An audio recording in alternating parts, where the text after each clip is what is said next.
নরেন্দ্রপুরে দুষ্কৃতী হামলার ঘটনায় আজকে হাইকোর্টের রিপোর্ট পেশের কথা রয়েছে। নরেন্দ্রপুরে দুষ্কৃতী হামলার ঘটনায় বেশ কিছু বিষয় ঘটেছিল এবং যেগুলোর পরিপ্রেক্ষিতে আজকে হাইকোর্টে রিপোর্ট পেশের কথা রয়েছে।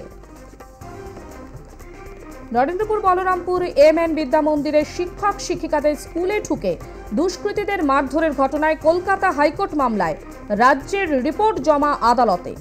তবে কেন এতদিনে মাত্র ৮ জন গ্রেপ্তার, প্রশ্ন হাইকোর্টের। ওই স্কুলে মাধ্যমিক পরীক্ষার অবস্থান সম্পর্কে উদ্বিগ্ন বিচারপতি। মাধ্যমিকের পর স্কুল পরিচালনার দায়িত্ব কাকে দেওয়া হবে বোর্ডের কাছে জানতে চায় আদালত।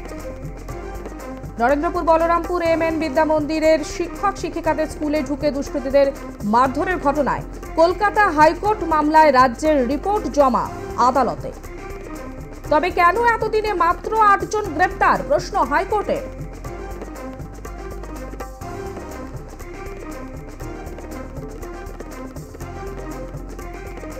আমাদের সঙ্গে টেলিফোন লাইনে রয়েছে প্রতিনিধি ষষ্ঠী চট্টোপাধ্যায়। ষষ্ঠী, কি জানা যাচ্ছে?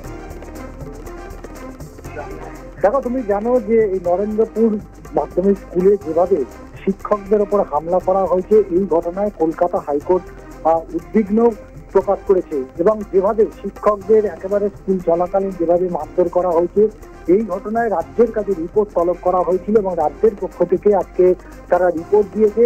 এবং এসপি দক্ষিণ ২৪ পরগনা তিনি বলেছিলেন যে ডিএসপি পদমর্যাদার একজন অফিসারকে রেখেই মূলত এই মামলার ঘটনা তদন্ত করা হবে এবং সেই তদন্তের শেষে আজকে তারা বিচারপতি বিশ্বজিৎ বসুর এজলাসে তারা রিপোর্ট জমা দেয় এবং সেই রিপোর্টেও কিন্তু উদ্বেগ প্রকাশ করেছেন বিচারপতি বসু।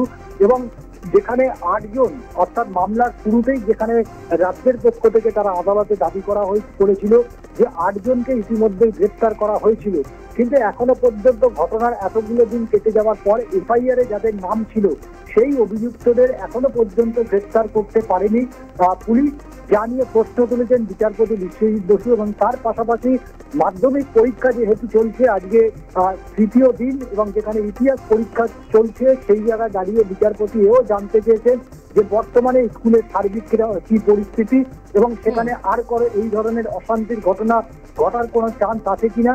এবং রাজ্যের পক্ষ থেকে তারা জানিয়ে দেয় না, এই ধরনের কোনো ঘটনার কোনো সুযোগ নেই, ইতিমধ্যেই সেখানে পুলিশ মোতায়েন রয়েছে। এবং তার পাশাপাশি বিচারপতি বসু এটাও জানতে চেয়েছে রাজ্যের কাছে যে যখন এফআইআর হয়ে গেছে তাহলে সেই এফআইআরে কেন অভিযুক্তরা গ্রেপ্তার হচ্ছে না এবং পুলিশের ভূমিকা নিয়েও কিন্তু প্রশ্ন তুলেছে এদিন। এবং তার পাশাপাশি স্কুলের পরিচালন কমিটির নির্বাচন রয়েছে আগামী মাধ্যমিক পরীক্ষার পরে এবং সেই পরিচালন কমিটির যে নির্বাচনের আগে অভিযুক্তদের অবশ্যই গ্রেপ্তার করতে হবে বলে জানিয়েছেন বিচারপতি বিশ্বজিৎ বসু। ধন্যবাদ ষষ্ঠী। নরেন্দ্রপুর বলরামপুর এমএন বিদ্যা মন্দিরের শিক্ষক শিক্ষিকাদের স্কুলে ঢুকতে দুষ্কৃতীদের মারধরের ঘটনায় কলকাতা হাইকোর্ট মামলায় রাজ্যের রিপোর্ট জমা আদালতে। তবে কেন এতদিনে মাত্র ৮ জন গ্রেপ্তার, প্রশ্ন হাইকোর্টের। এফআইআরে নাম থাকা ব্যক্তিদের এখনো গ্রেপ্তার নয় কেন, জানতে চায় আদালত।